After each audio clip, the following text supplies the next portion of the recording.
오늘은 사도행전 오늘은 1장을 함께 나누고요. 제목은 약속과 증인으로 정해봤습니다. 우리가 지난주에 이제 서론을 했지만 사실 서론은 몰라도 이해하는데 지장은 별로 없습니다. 왜냐하면 1장에는 또 서론이 또 들어가거든요. 어차피 모든 대부분의 성경 1장, 특히 신약 성경 같은 경우는 1장의 전체적인 주제를 포함하는 경우가 많이 있어요. 그래서 1장을 다시 공부해도 별 서론을 대체하는데 별 무리는 없습니다. 우리 1절, 2절을 함께 읽겠습니다. 시작. 데오빌로여, 내가 먼저 쓴 글에는 무릇 예수께서 행하시며 가르치시기를 시작하신부터 그가 택하신 사도들에게 성령으로 명하시고 승천하신 날까지의 일을 기록하였노라. 이게 어떤 책입니까? 우리가 알다시피 내가 먼저 쓴 글 뭡니까? 누가복음이죠. 누가복음. 그러니까 사도행전과 누가복음은 저자가 같습니다. 누가 썼죠? 아니, 누가가 썼습니다. 예. 누가복음을 본인이 한 줄로 요약한 거죠. 예수께서 행하시며 가르치기를 시작하신부터 승천하신 날까지의 일은 뭐다? 누가복음의 일이다. 그리고 그 이후에 교회가 시작되고 교회가 확장되고 또 저기 땅끝까지 전파되는 그 일은 어디에 기록되어 있다? 이 편지에 기록되어 있습니다. 이런 의미가 이제 감춰져 있겠죠. 그래서 누가복음은 예수님께서 승천하기까지니까 지상에 오셔서 일어났던 일들에 관한 책이 이제 누가복음입니다. 누가복음을 좀 더 알고 싶으신 분은 누가복음을 읽어보시면 됩니다. 예. 그리고 이제 그가 고난받은 후에, 그러니까 이제 사도행전은 그 이후에 이제 부활 이후에 이제 사건부터 시작해서 다루고 있다는 거죠. 예수님이 이제 고난받고 죽임당하고 3일 만에 부활하셨습니다. 그게 이제 고난 받으신 후에죠, 후에. 그래서 그들에게 확실한 많은 증거로 뭐였다고요? 친히 살아계심을 나타냈어요. 그러니까 부활하심을 증거하셨고, 스스로 증거하셨고, 그리고 부활하신 이후에 40일 동안 그들에게 자기를 보이시며 뭘 말씀하십니까? 하나님 나라의 일을 말씀하십니다. 그러니까 부활하시고 며칠 동안 이 땅에 계신 거예요? 40일. 40일. 예수님은 40일 좋아하시는 것 같아요. 기왕하면 40일 일단은 짧게는 안 하시는 것 같아요. 광야에서도 40일, 여기서도 40일 뭔가 있는 것 같습니다. 느낌은요. 하지만 그 40에 또 집착해가지고 우리가 어떤 의미를 찾으려고 하면 이제 성경은 괴로워지는 거니까 그럴 필요는 없습니다. 어쨌든 40일 동안 머무셨다는 거예요. 근데 궁금한 게 있어요. 그러면 40일 동안 뭐 하셨을까? 여기 보면 이제 하나님 나라의 일을 말씀하셨다 했잖아요. 그런데 왜 제자들은 이걸 하나도 기록하지 않았냐는 거예요. 40일간의 기록이 있으면 얼마나 우리 신앙생활이 편하겠습니까? 핵심을 다 가르쳤을 텐데 왜 40일의 기록은 없을까? 저는 이제 그런 생각 한 번씩 하거든요. 아, 이 책이 이 기록이 있다면 정말 좋을 텐데. 근데 있잖아요, 사실은. 사실은 있는 거더라고요. 가만히 읽어보면. 어쨌든 40일 동안 자신을 보이셨는데 그러면 누구에게 보이셨는가? 이 기록도 성경 곳곳에 흩어져 있습니다. 일단은 우리가 요한복음을 보면 막달라 마리아와 무덤가에 간 여인들에게 예수님이 가장 먼저 나타나셨고요. 그리고 이제 엠마오로 가는 두 제자에게 만나셔서 성경을 해석해 주니까 그들의 마음이 뜨거워지고 또 예수님께서 이제 무서워서 숨어있던 제자들에게 나타났을 때 도마가 없었거든요. 그러니까 이제 먼저 보이셨고 그 다음에 가니까 도마가 있었으니까 도마가 나는 안 믿겠다 막 그랬거든요, 처음에. 그러니까 손과 옆구리를 만져보고 도마에게 또 나타나셨고 또 갈릴리 바다에서 고기 잡을 때 나타나셔가지고 그물을 던져라. 그러니까 이제 153마리가 올라와서 맛있게 고기 구워 먹었습니다. 그리고 마태복음에 보면 마지막에 우리 지상명령, 너희 아버지와 아들과 성령의 이름으로 세례를 주면 네가 제자를 삼고 복음 증거하는 지상명령을 할 때가 갈릴리의 어느 산이었거든요. 그때 11제자, 가룟 유다를 제외한 11제자가 있었고요. 그리고 고린도 전서 15장에 보면 500여 형제에게 보이셨다 그래요. 500여 형제에게. 그리고 예수님의 형제 야고보에게도 나타났다는 거예요. 그러니까 제자 야고보가 있고 예수님의 육체적인 형제 야고보가 있는데 그 야고보가 야고보서를 쓴 야고보고 사도행전 15장에 나오는 야고보거든요. 예수님의 11제자 야고보는 일찍 죽었어요. 헤롯에게 죽임을 당합니다. 좀 이따 사도행전에 보면. 그 야고보에게도 나타나셨다 이렇게 말씀합니다. 그러니까 예수님이 40일 동안 이제 부지런히 자기의 부활하심을 보여주셨던 이야기도 있고요. 그리고 말씀하신 거, 제가 이게 궁금했거든요. 말씀하신 게 뭘까? 그런데 왜 기록이 안 되어 있는지 가만히 살펴보면요. 나를 가리켜 기록된 모든 것이 이루어져야 하리라 한 말이 이것이라 하시고 뭘 가르칩니까? 성경을 가르쳤다는 거예요. 그러니까 이미 구약 성경이 이제 주어졌기 때문에 우리 40일 동안 성경 공부했어요 하고 이제 그 내용을 기록할 필요는 없다는 거죠. 예수님께서 자신을 보이시면서 제자들에게 모세의 율법과 선지자의 글과 시편에 관련해서 나를 가리켜 기록된 것을 제자들에게 이게 나고 이게 나고 이게 나고 이게 나야 이렇게 이제 가르쳤다는 거죠. 그래서 이제 성경을 깨닫게 하셨다.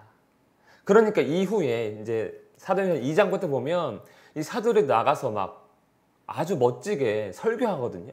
그러니까 사람들이 놀랍니다.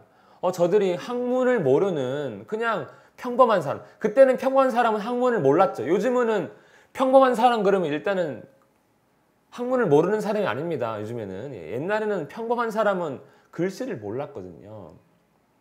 저희가 학문을 모르는 범인인 줄 알았는데 왜 이렇게 말 잘하냐 하면서 놀라거든요. 자, 예수님께서 이제 이미 가르쳤다는 거죠. 몰랐던 거를 성령 임했다고 막 모르는 거 알게 되는 게 아니고 이미 예수님께서 이렇게 한 번일지 두 번일지 모르지만 이렇게 가르쳐 주셨습니다. 이게 이제 보이시고 말씀하신 이야기입니다.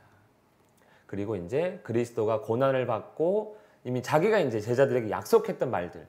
그리스도가 고난받고 죽은 자 가운데서 3일 만에 살아날 것이다. 그 다음에 내 이름으로 죄사함을 받을 것이다. 이런 이야기를 하셨는데 거기에 대해서 이제 너희가 증인이다. 그러니까 예수님은 보이시고 가르치셔서 뭘 만든 겁니까? 예수님에 관한 모든 일에 증인으로 만든 일을 하셨다. 40일 동안. 그러니까 우리도 40일 정도 이렇게 합숙하면은 증인될 수 있어야 되잖아요. 그렇죠? 근데 문제는 뭡니까? 예수님이 안 가르치고 제가 가르치니까 40년이 걸리는 겁니다. 그런 거 아니겠습니까? 예수님한테 40일이면 끝나는데 우리는 좀 오래 걸리는 것 같아요. 그리고 이제 누가복음 마지막, 이 누가복음 연결된 책인데 누가복음 마지막에 보면 이제 볼지어다 내가 아버지께서 약속하신 것을 내가 보낼 거야. 승천하면 보낼 거니까 위로부터 능력이 입혀질 때까지 이 성에 머물러라. 하나님께서 약속하신 것이 무엇입니까? 성령. 성령이죠, 성령. 그게 이제 그대로 사도행전 4장 4절, 1장 4절 5절에 이어지는 거예요. 그러니까 누가복음과 사도행전과 이렇게 딱 오버랩이 되는 거죠. 겹치는 거죠. 우리 왜 드라마를 보면 지난주에 이제 끝났어요. 그리고 이번 주 트니까 지난주 마지막 장면이 오버랩 돼가지고 이제 다시 시작되는 것처럼 이제 오버랩 시키는 거죠. 그래서 아버지께서 약속하신 것을 기다리라. 위로부터 능력으로 입혀질 게 뭔가 하고 봤더니 성령이 오셔서 세례 받는 것. 이게 이제 위로부터 오는 능력이라는 거예요. 능력. 이게 성령 세례다. 그러니까 우리도 이제 예수님의 증인이 될 때 단계가 있는 거죠. 단계. 예수님을 일단 부활하신 예수님을 만나야 되고, 그리고 부활하신 예수님에 관한 말씀을 알아야 되고, 그리고 마지막 뭡니까? 성령의 세례를 받아야 되고, 요 단계가 있는 거죠. 우리가 이제 신앙의 단계입니다. 뭐가 없어요? 맨 앞에 신앙 고백이 없죠. 왜냐하면 신앙 고백은 우리 말씀 나눌 때 얘기하잖아요. 그게가 시작이라고. 시작. 이거는 마무리거든요. 마무리. 고백하고 예수님을 통해서 고난과 여러 가지 일들을 함께 겪으면서 예수님을 알아가고 성령의 세례까지가 이제 이 지상에서 우리가 예수님께 받아야 할 마지막 것이 이제 성령 세례면 이제 비로소 증인이라는 임무가 부여가 됩니다. 그래서 우리가 성경을 통해 예수님을 아는 것, 이게 우리가 이제 힘쓸 거고요. 왜냐하면 성령 세례는 하나님께서 주관하시는 거예요. 우리가 아무리 용 쓰고 뭐 해도 성령이 임하는 건 하나님의 역사입니다. 그리고 성령이 임하는 것이 초대교회처럼 불같이 임하고 바람같이 임할 수도 있지만 오늘날에는 그렇게 역사하지 않으시는 것 같아요. 그냥 우리 안에 잠잠하게 역사하신다고 하셔야 될까요? 예. 그러니까 꼭 방언을 막 세게 이야기하고 막 뭐 손 얹으면 낫고 이런 것까지를 제가 너무 믿음이 없어서 기대 안 하는 걸 수도 있지만 이 시대의 성령의 역사는 좀 잠잠하신 것 같아요. 워낙 기술이 발달해서 그런가 이게 뭐 기적이 일어나도 아무것도 아니라고 그냥 사기꾼이라고 할까봐 그런 건지 어쨌든 그래서 이 두 단계를 우리가 거치면 뭐가 됩니까? 이제 죄사함의 증인이 되는 거죠. 이게 여기서 고난과 죽음은 예수님의 고난과 죽음, 그가 베푸신 죄사함의 증인되는 겁니다. 그러니까 우리가 예수님을 증거할 때 뭐 예수님 믿으면 복 받아 이거는 잘못된 거죠 사실상. 왜냐하면 그의 고난과 죽음 그리고 그를 믿음으로써 죄사함 받는 여기에 대한 증인이 되려면 우리가 먼저 증거를 봐야 되겠죠. 그래서 그 증거는 뭐에 있다? 성경에 있고 또 성령 세례에 있다.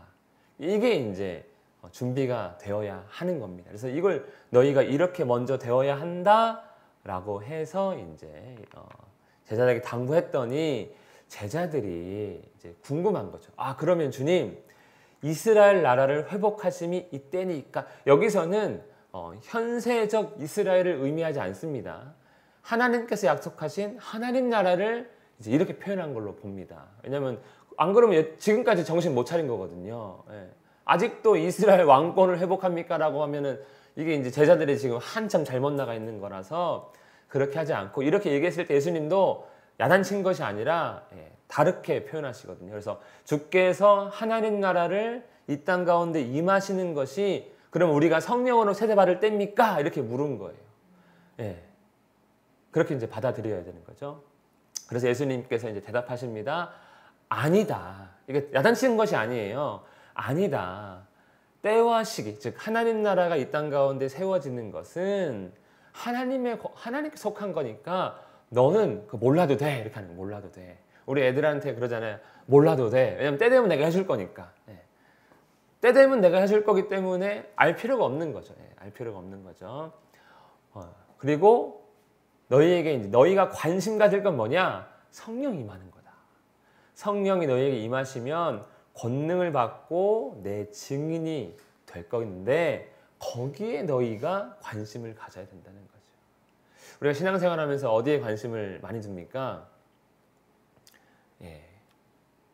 의외로 성령에 관심을 두는 분들이 많이 없어요. 다른 외적인 조건에 관심을 많이 두는 것 같은데 예수님께서는 우리에게 당부하시는 거죠. 성령이 너희에게 임하시는 것. 물론 이게 약간 좀 특정 지을 수도 있어요. 그냥 당시 11사도에게만 아니면 당시 예수님을 따랐던 아니면 초대교회를 세우기 위한 예수님의 어떤 뭐 말씀일 수도 있지만 보편적으로 적용한다면 우리의 관심 역시 성령의 역사, 우리의 육신이 성령의 전이 되는 것에 관심을 가져야 됩니다. 이게 이제 중요해요. 왜냐면 그래야 예수님이 증인되거든요. 예수님께서 우리를 택하시고 부르셔서 자녀 삼아 주신 것은 그리고 이제 천국으로 바로 데려간 게 아니고 남겨두신 이유는 증인의 삶을 살라고 이렇게 이제 하신 거기 때문에 증인되기 위해서 필수 성경과 성령인데 성령 받아야 되는 거죠.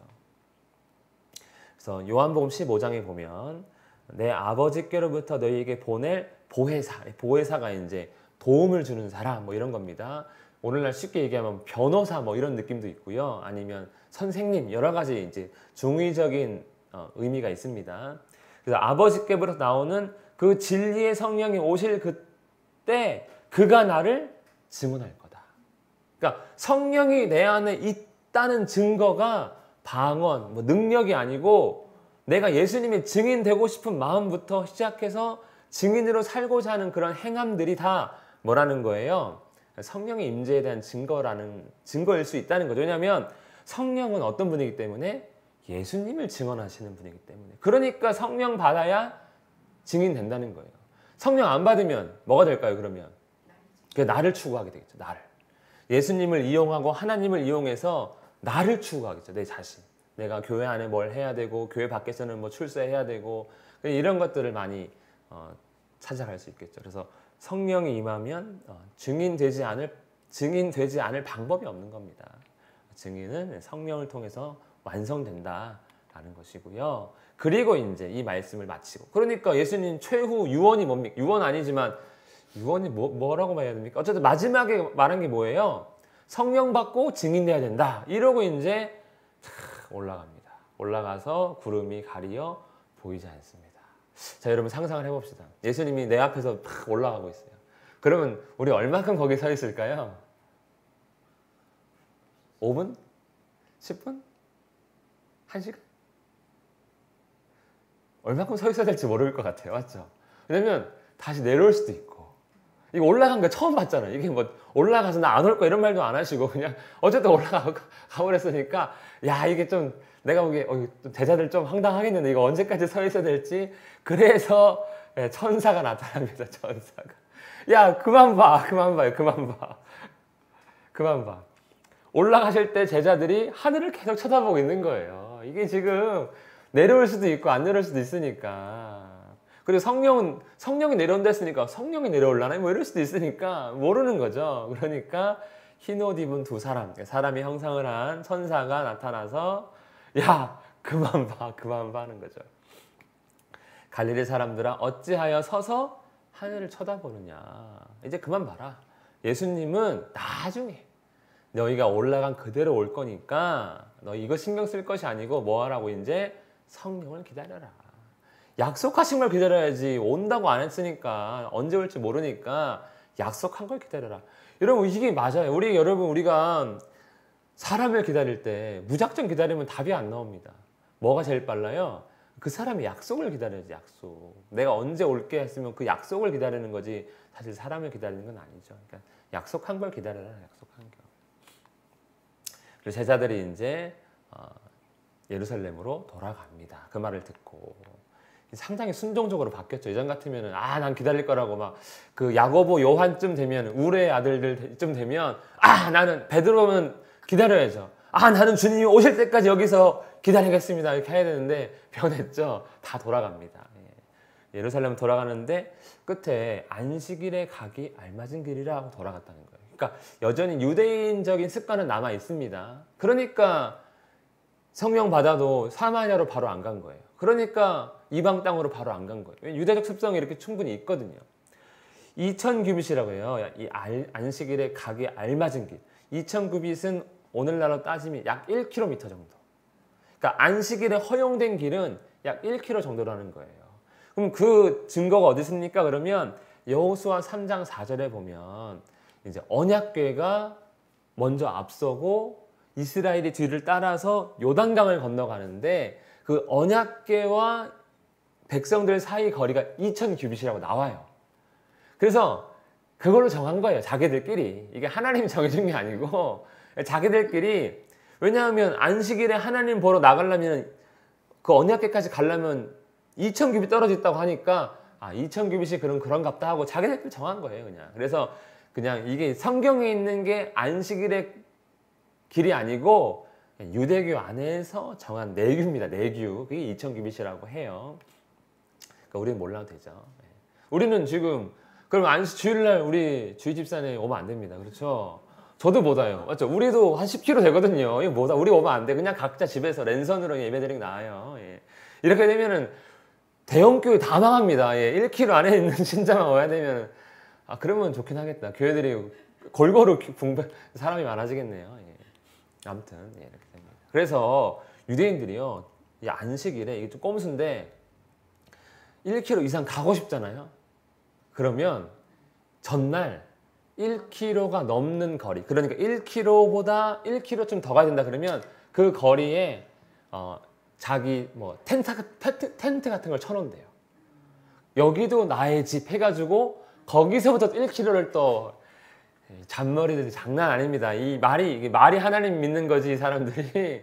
자기 꼼수로 살아가는 사람들 같아요. 어쨌든 신기한 사람들입니다. 패스하고요. 그리고 이제 들어갔어요. 돌아가서 어디로 갔습니까? 예루살렘에 있는, 우리가 흔히 알고 있는 마가의 집으로 갔죠. 마가의 집. 마가의 집으로 들어갔습니다. 그들이 유하는 다락방으로 올라가니. 그러니까 예수님이 부활하신 이후에 어디에 모여서 이들이 그럼 공부했는가? 그 장소가 아마 여기 같은 거죠. 왜냐면 그들이 유하는 데래요. 우리가 복음서에 예루살렘에 거처가 원래 없거든요. 이 사람들이. 그런데 갑자기 거처가 하나 생겼습니다. 예루살렘 안에. 이게 이제 마가의 다락방이 되는 거죠. 그래서 거기 보니까 11명의 제자의 이름과 그리고 제자들이 모이고 그 다음에 거기 보면 여자들. 여기 여자들은 이제 많은 마리아들이 있어요. 막달라 마리아, 뭐 무슨 마리, 귀신 들렸다 고침받은 마리아, 뭐 마리아가 많더라고요. 성경에. 그리고 어머니 마리아도 있고요. 예수님의 아우들. 이 예수님의 아우들이 성경에 보면 야고보서, 유다서를 지은 사람입니다. 그리고 이제 그들이 뭐합니까? 기도합니다. 어떤 기도했을까요? 기도 제목? 성령을 달라고 기도했을까? 그건 모르겠어요. 왜냐면 성령 주시겠다 했으니까 굳이 달라고 했을까? 뭐 궁금하기도 어떤 기도인지 모르겠어요. 어쨌든 11제자 여자들, 예수님의 가족들 플러스 뒤에 보면 이제 120명. 그러니까 다 합이 120이에요. 그러니까 이거 많아봤자 한 20, 30명 밖에 안 될 거 아닙니까? 더 있다는 거죠. 더 있다는 거죠. 플러스 알파로 더 있다는 거죠.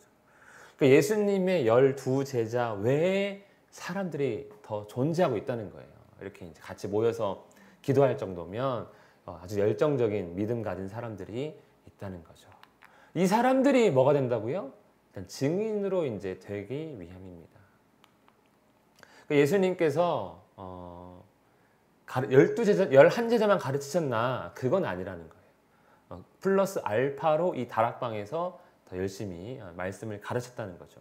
왜 그러면 마가의 다락방이라고 합니까? 라고 하는 게 사도행전 12장에 보면 마가라 하는 요한, 그러니까 마가는 로마식 이름, 요한은 유대식 이름.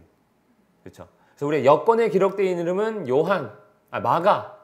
그리고 그 나라에서 쓰는 이름은 요한인 거예요. 우리는 이제 동일한 이름을 쓰지만. 그래서 마가 어머니의 집이라는 거예요. 마가 어머니도 이름 마리아네요. 마리아가 많죠, 성경에는.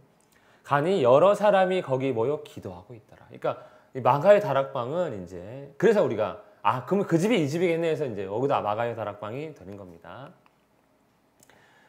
그리고 이제 기도한 이후에 응답을 받은 것 같아요. 베드로가. 그런 이제 의미는 없지만 그때에 베드로가 말합니다.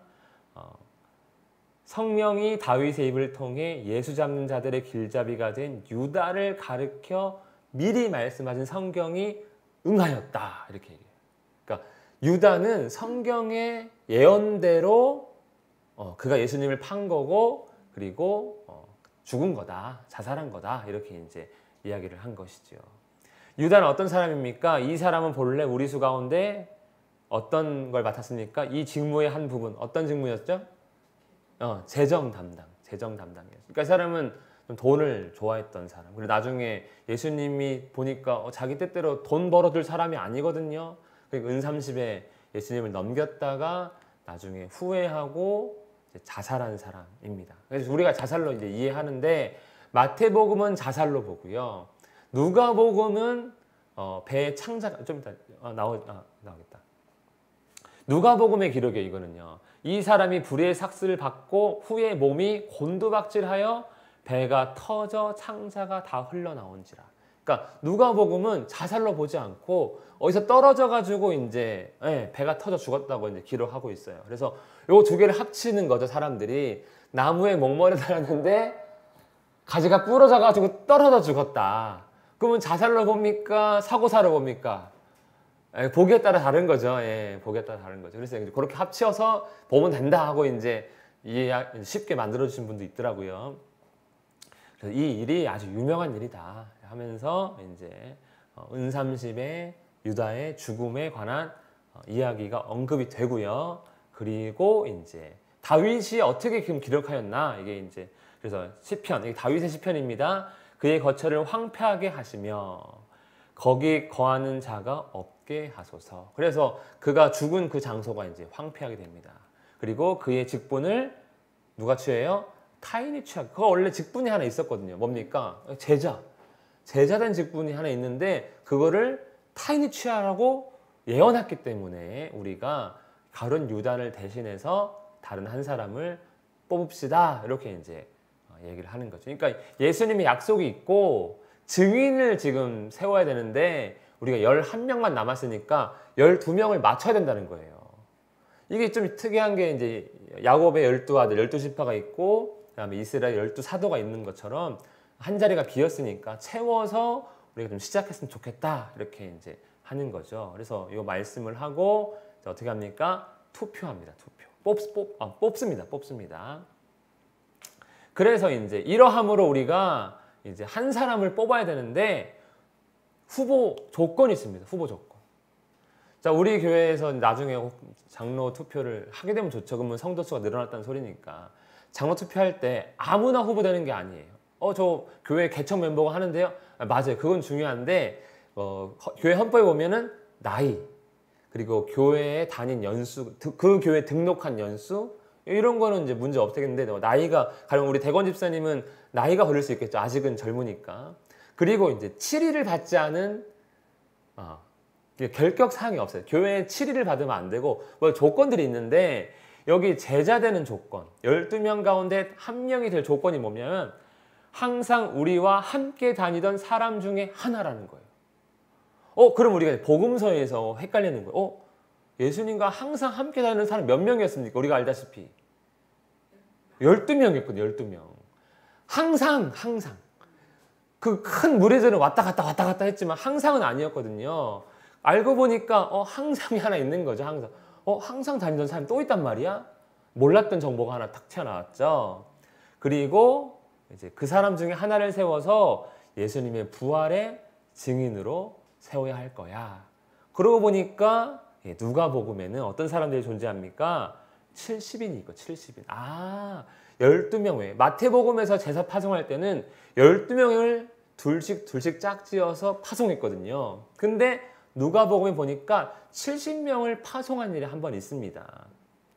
그래서 아마 이 사람들 중에 한 사람이냐 이렇게 이제 보는 거죠. 왜냐면 아무리 찾아봐도 이것 외에는 없어요. 항상 다니던 사람들이. 그래서 아마 이 사람들이 또 있었을 것이다. 그래서 뭐 베드로의 집에 모여서 같이 숙식을 한 건 아니더라도 그 주변 지역에 잘 때는 흩어졌다가도 다음날 되면 또 따라오고 이런 사람들이 있었던 것 같아요. 수가 꼭 70명 아니고 그 이하일 수도 있고 그 이상일 수도 있죠. 어쨌든 그 중에 하나를 뽑자 이렇게 합니다. 뽑자. 자, 그러면 이제 궁금한 게 이 사람이에요. 사도 바울은 아니잖아요. 사도 바울 예수님 따라다닌 적이 없잖아요. 근데 왜 이 사람 사도 돼 있죠?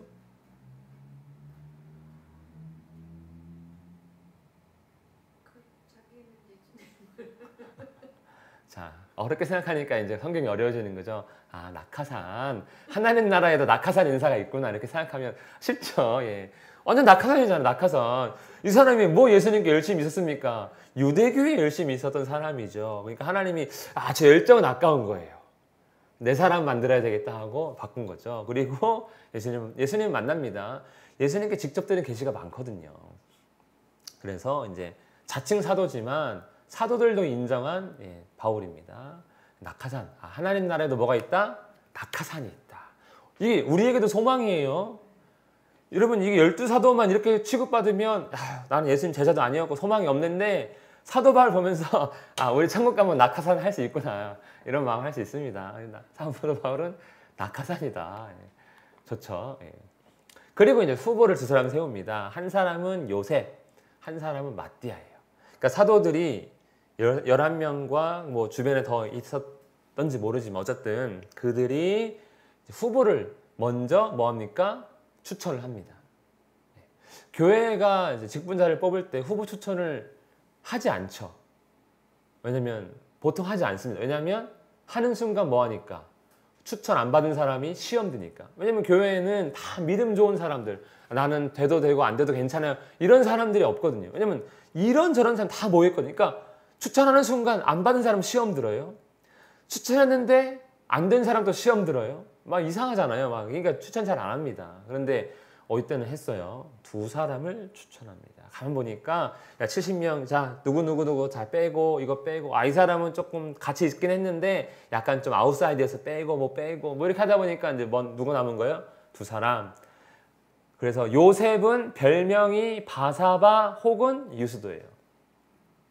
그러니까 바사바가 아마 로마식 이름 같기도 한데 바사바고 별명은 유스도인데 바사바는 저기 로마식 이름이 아니고 유대식 이름 맞습니다. 왜냐면 바가 아들이에요, 아들.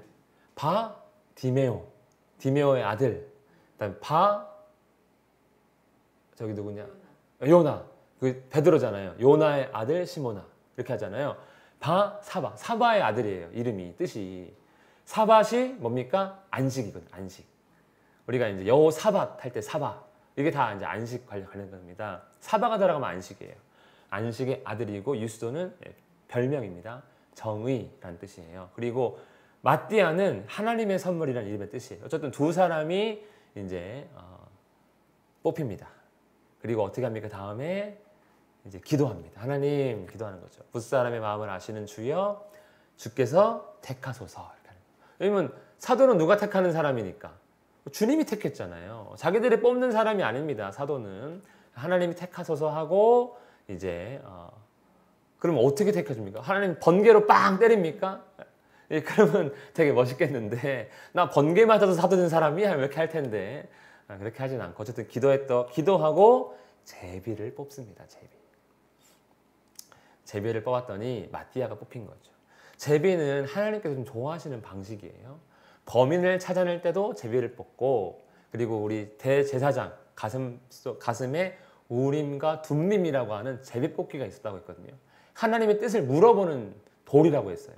아마 여기도 돌 2개를 더 놓고 하나는 하나는 맛 써놓고 이렇게 했을 수도 있습니다. 어쨌든 제비 뽑기로 이제 마띠아를 뽑습니다.